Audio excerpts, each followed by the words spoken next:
हाँ जी, तो कैसे हो आप सभी। This is Naman and you are watching Naman with another video.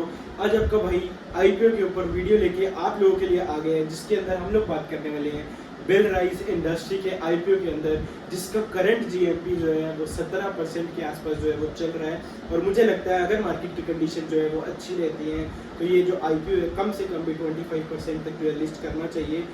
देखते हैं कि मार्केट की कंडीशंस कैसी रहती है। मैं आप लोगों को इंस्टाग्राम पे जो है अपडेट करता रहूँगा, लेकिन उसके लिए आप लोगों को इंस्टाग्राम पे फॉलो करना होगा। और लास्ट में एक ऐसी चीज़ आप लोगों को बताने वाला हूँ कि मैं जो है वो कौन सी कोटा के अंदर जो है इन्वेस्ट करने वाला हूँ। तो उसके लिए जो है आप लोगों को पूरी की पूरी वीडियो जो है देखनी होगी। उसके मतलब देखो, पूरी वीडियो तो आप लोग देखोगे, लेकिन आप लोग जो है पूरी की पूरी जो एक्सप्लेनेशन भी समझ लोगे कि कंपनी जो है जिसके अंदर हम लोग जो है इन्वेस्ट कर रहे हैं वो कंपनी जो है अच्छी है, अच्छी वैल्यूएशंस पे आ रही है, अच्छे मेट्रिक्स पे आ रही है या नहीं। ठीक है, इस कंपनी के अंदर मुझे जो है अच्छी कन्विक्शन जो है कहीं ना कहीं आ रही है और मैं कहीं ना कहीं सोच रहा हूँ कि इस कंपनी के अंदर अप्लाई करूँगा। आप लोगों को मैं बता देता हूँ कि मैं इस कंपनी के अंदर क्यों अप्लाई करने वाला हूँ, उसके पीछे क्या रीजन्स मुझे ऐसे दिख रहे हैं। दोनों चीज़ों की बात करेंगे, एक पॉजिटिव पॉइंट्स की और एक नेगेटिव पॉइंट्स की। कहीं ना कहीं दोनों चीज़ों की बात करना बहुत ही जरूरी हो जाता है, क्योंकि अगर हम नेगेटिव चीज़ें नहीं देखेंगे तो हमें जो है पता नहीं चलेगा कि आने वाले टाइम के अंदर अगर हम लॉन्ग टर्म के अंदर सोच रहे हैं तो ये कंपनी जो है वो अच्छी है या सिर्फ और सिर्फ हमें जो है लिस्टिंग गेम्स के अंदर जो है इसको जाना है। ठीक है, तो चलो देखते हैं कि हम लोगों को क्या दिख रहा है। बेल राइस जो है ना वो इनकॉर्पोरेट कब हुई थी 1988 के अंदर। और ये जो कंपनी का बिजनेस है, सबसे पहले तो वो समझो कि कंपनी का जो बिजनेस मॉडल है वो क्या मैन्युफैक्चर कर रहे हैं। Automotive sheets, metal, casting parts and suspension ये सब कर रहे हैं। वो किसके लिए कर रहे हैं? 2 व्हीलर्स के लिए, 3 व्हीलर्स के लिए, 4 व्हीलर्स के लिए और कमर्शियल व्हीकल्स के लिए।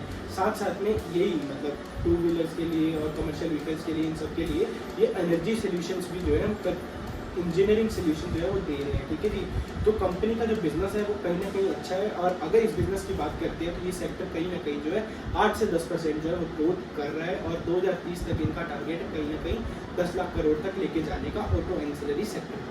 ठीक है, तो कहीं ना कहीं हमें ये पता है कि ये सेक्टर जो है आने वाले टाइम के अंदर ग्रोथ कर रहा है। तो कंपनी जिस सेक्टर में आई है वो अच्छा है। ठीक है, इसके बाद अगर हम बात करते हैं तो कंपनी का जो साइज आ रहा है वो कहीं ना कहीं आ रहा है 2150 करोड़ का, जो कि और टाइम बाद जो है एक बड़ा आईपीओ हमारे पास आ रहा है।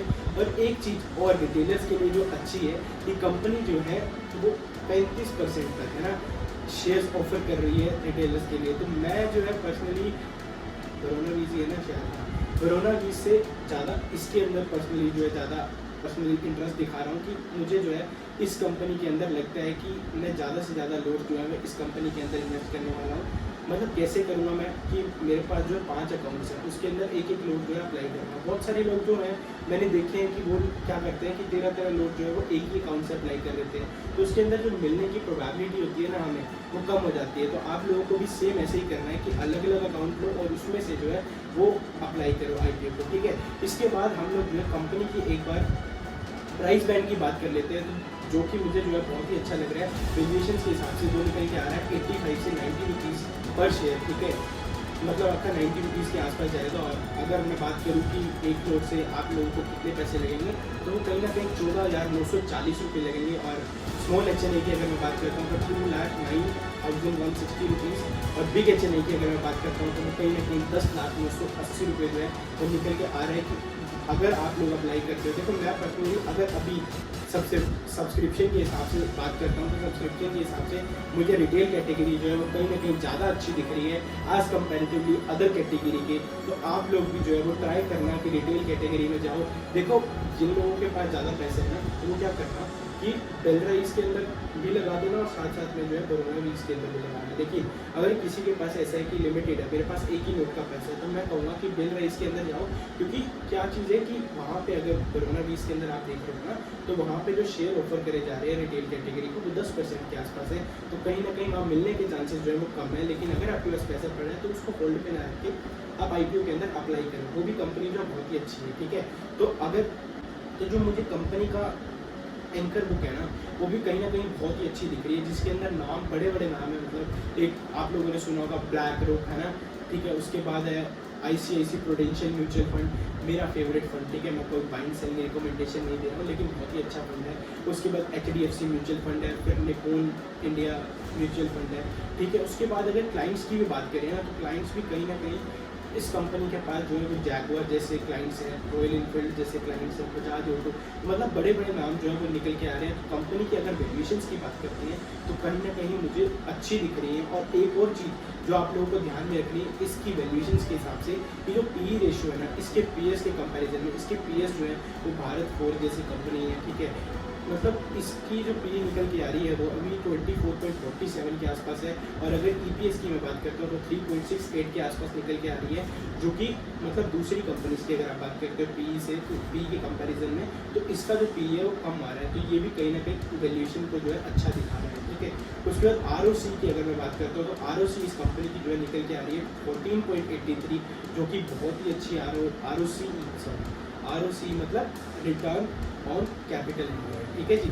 उसके बाद डेट ऑन इक्विटी जो है वो 1 से कम होती है तो क्या माना जाता है कि अच्छा है, ठीक है। तो 0.97 के आसपास है इसका। तो कहीं ना कहीं जो है 0.1% जो तुम थोड़ा सा नेगेटिव इस चीज़ को समझ सकते हो, लेकिन हर किसी के लिए जो है नेगेटिव पॉइंट नहीं होता है। मैं अगर अपनी बात करता हूँ तो मैं इसको थोड़ा सा जो है 0.1% के आसपास जो है नेगेटिव साइन मान रहा हूँ, ठीक है।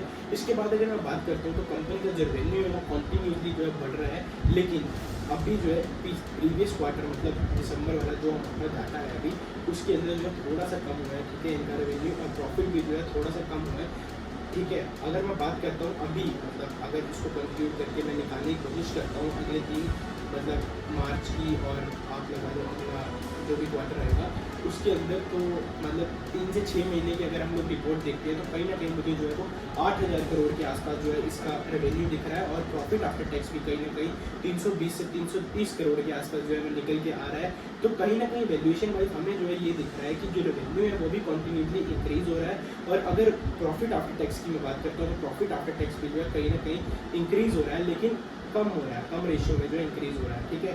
उसके बाद अगर मैं बात करूँ तो कंपनी की जो बोरिंग्स है वो 2600 करोड़ के आसपास है, और रिजर्व जो है कंपनी के पास 2250 के आसपास है। इसका मतलब अगर कंपनी को कोई भी डेट उतारना है, कोई भी बोरिंग है कंपनी के ऊपर, तो वो कंपनी रिजर्व्स की हेल्प से जो है उतार सकती है, ठीक है।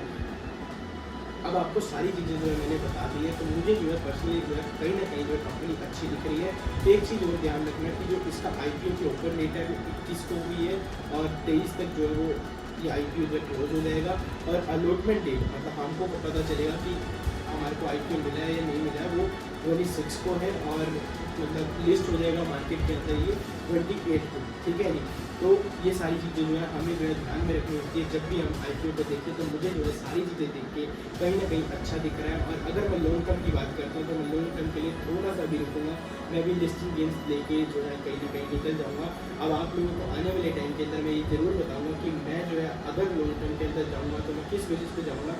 मेरी कोई भी बाइंग और सेलिंग रिकमेंडेशन आप लोगों को नहीं है, तो आप लोग जो है अपने फाइनेंशियल एडवाइजर से बात करके ही डिसीजन लें, ठीक है। तो आज की वीडियो में इतना ही। होप सो आप लोगों को ये वीडियो बहुत ही अच्छी लगी होगी। चैनल को सब्सक्राइब करके जाना, क्योंकि ऐसी वीडियोज़ और ऐसे कंटेंट आप लोगों को जो है मिलने वाला है कंटिन्यूस।